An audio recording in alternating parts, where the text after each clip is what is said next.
Number 1. This story comes from the username ThatFooloo. My ex's brother took us to a Native American graveyard in the middle of a desert in Arizona. We had to jump a fence and walk a short distance from the road in pitch black, no streetlights in the desert. We walk at the very edge of the gate and don't go too far in. Every grave had a little lamp and a little bell, I guess. From where we stood, we could see, legit, no lie, shadows walk in front of the lights and block it out.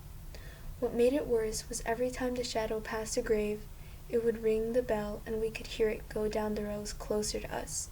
We left. I wish I could go back. Number 2. This story comes from the username Mr. Jeetsy. I'm not entirely sure what the job title is, but my father used to remove people that passed away from their homes to wherever they needed to be before the funeral. He recalled that one time they were removing an elderly gentleman from his home, but he had been there for a while before anyone had realized he had passed away. When they lifted him up, apparently the flesh on his back peeled away from his body.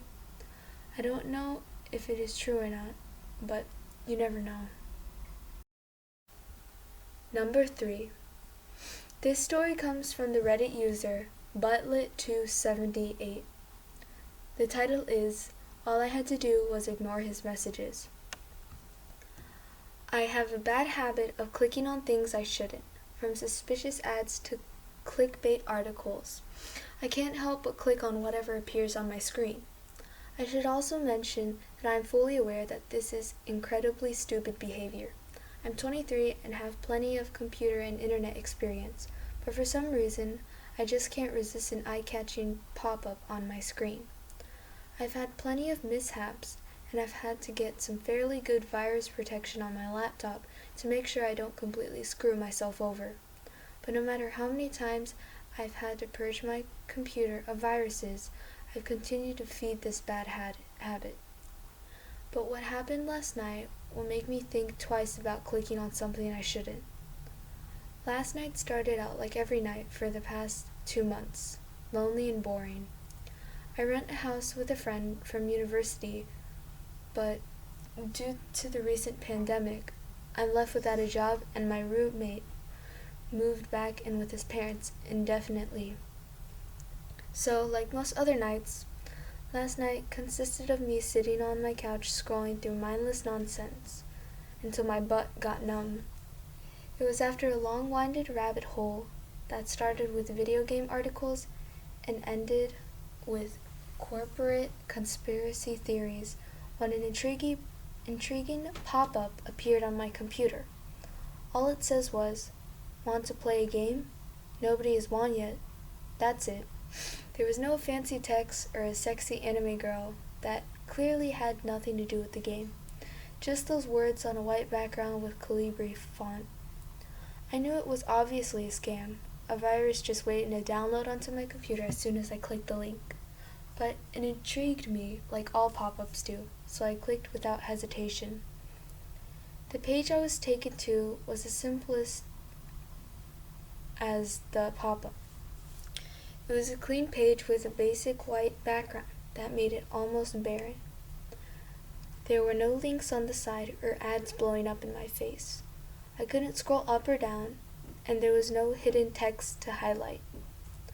The only thing that was there was a line of black text in the same Calibri font at the center of my screen. It said, "The rules for the game are simple. For the next 12 hours, you cannot respond to any of my messages." Underneath the text was a button that said, "Play game." I was intrigued by this point and thought, is that it? How hard could that be? I looked at the clock and saw that it was 8:07 p.m. I figured that if I started now, I would only need to play for a few hours before I went to bed, and then most of the clock would run down while I was sleeping. Thinking my plan was foolproof, I figured, why not? And clicked the button. As soon as I clicked, the text changed to the words, "Starting now. You cannot respond to anything that you receive. You may read and close messages, but do not respond. You have until 8:07 a.m. Do you understand? Underneath these words were two options, yes and no. I figured the rules were pretty straightforward and didn't need much explaining, so I clicked yes. The text on the screen changed to say, good luck. I was left staring at those two words on the white background. This is going to be easy, I said aloud to my empty apartment. I waited for something to happen for about 5 minutes, but the screen stayed on the same white page with the same black words. I was getting bored by this point, thinking that the whole thing must just be some joke, and was about to exit the page and find something else to do when a pop-up appeared at the top of my screen. Have you enjoyed the game? With options for yes and no. I laughed. Yeah, some game, I said to myself, instinctively moving my cursor over the no as an attempt to chastise the creator for wasting my precious time. My mouse hovered over the no for a second before I realized what I was about to do. Ah, tricky, I said aloud to no one in particular. I moved my mouse from the no to the X at the top right of the pop-up and clicked closing it. My attention was held for about 15 more minutes before I started losing interest. During this time, I received a few more pop-ups, each asking similarly innocent questions, ranging from, how's your day? To, do you prefer chocolate or vanilla ice cream? Seeing that this was going nowhere, and it was going to be easy to ignore these questions, I closed the page and opened YouTube, figuring I would just watch some gaming videos while enjoying a nice bowl of ice cream. After about an hour, I hadn't received any more pop-ups and had forgotten about the game. I was halfway through a video when I got a notification on my phone. I glanced at the screen and saw that it was an email. Too lazy to pick up my phone, I opened a second window on my laptop and accessed my email. The notification looked like it should have been sent directly to my spam inbox, but it was in my primary one. It was a sketchy email address with random letters and numbers and a domain I didn't recognize. The title of the email simply said, "Do you still want to play?" This concerned me. I didn't need to put in my email or any personal information when I started the game, so it should have not had access to my information. Worried that I had managed to get another virus, I opened my virus protection software and had it scan my computer. While it ran in the background, I looked at the email. The body just said, "I haven't heard from you in a while." I sat there staring at the screen, wondering how they got my email. After a few minutes, I noticed that my computer scan was finished. Nothing. 0 bugs, 0 viruses, all clean.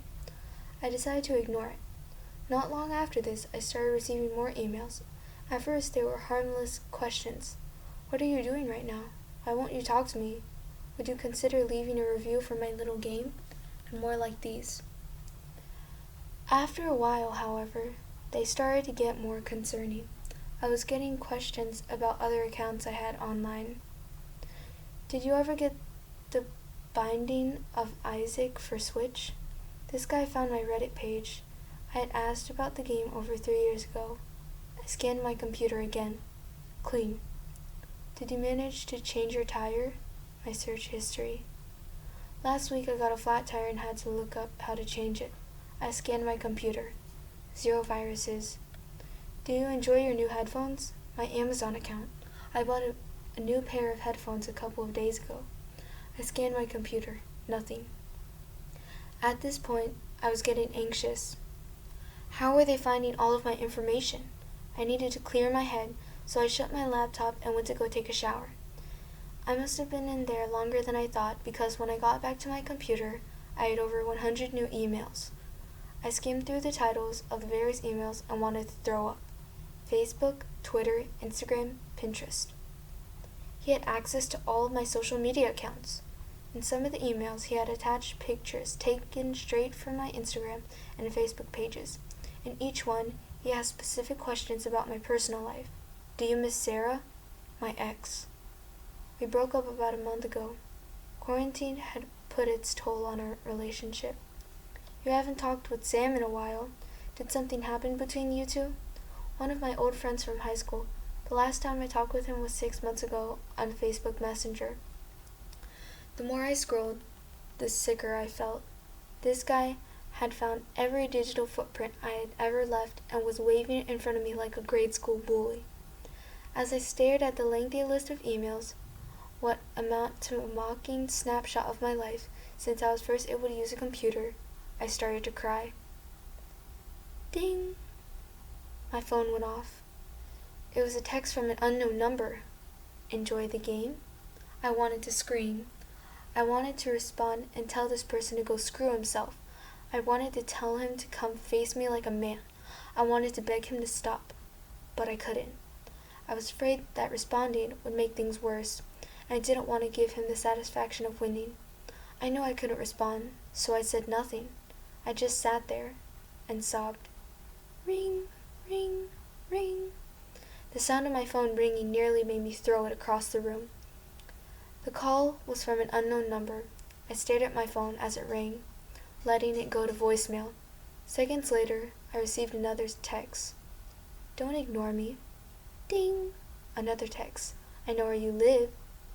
Ding. I know you're alone. Ding. Don't ignore me. Ding. Another text. This time an image. My hands shook as I opened it. It was a picture of my neighborhood. It was dark, and I could barely make out the street sign, but it was my neighborhood. Judging by the lighting, it looked like it was taken recently. I got off my couch and ran to the front door to make sure it was locked. It was. I sighed a breath of relief as I moved to close the windows and curtains and check the back door. Ding! Another image, this time of the front of my house.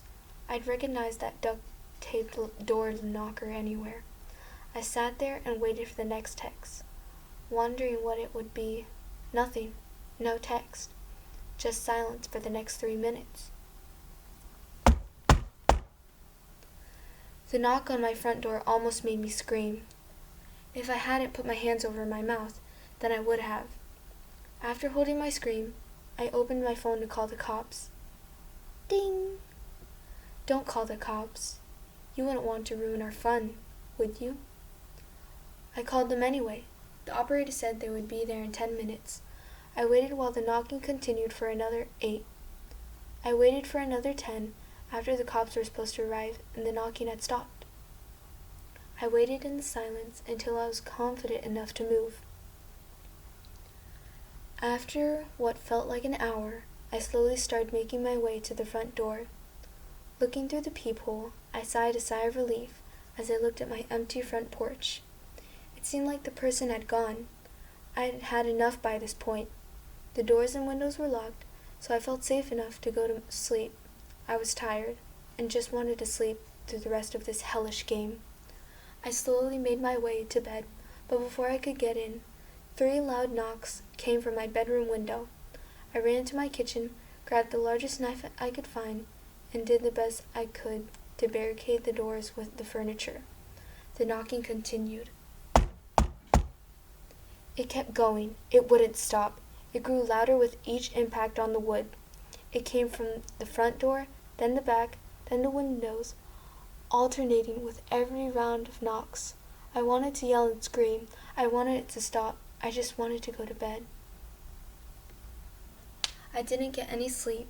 The knocking lasted most of the night. There were times when it would stop, and I thought it was over, only for it to back up. I watched the clock as it went from 5 to 6 to 7, until it finally reached 8. I watched the clock as each minute went by, ignoring the consistent dings from my phone as I got a text after text. 8:05, 8:06, 8:07. That was it. It was over. I had won. No more texts. I waited another 3 minutes until 8:10. Just to be sure, I pulled out my phone, opened the text, and started typing. Ha! I won. Silence. No text. It was over. Ding! It was a picture of the website. There were the words on the white background in the Calibri font. Starting now, you cannot respond to anything that you receive. You may read and close messages, but do not respond. You have until 8:07 a.m. Do you understand? With 2 buttons for yes and no. Ding! Another text, same image. Starting now, you cannot respond to anything that you receive. You may read and even close messages, but do not respond. You have until 8:07 a.m. Do you understand? Ding! Same text, same image. Ding! Same text. I stared at the messages, trying to understand their meaning. I stared at them for what seemed like forever, until it finally hit me. Starting now. I had clicked yes. Ding! Another text. See you soon.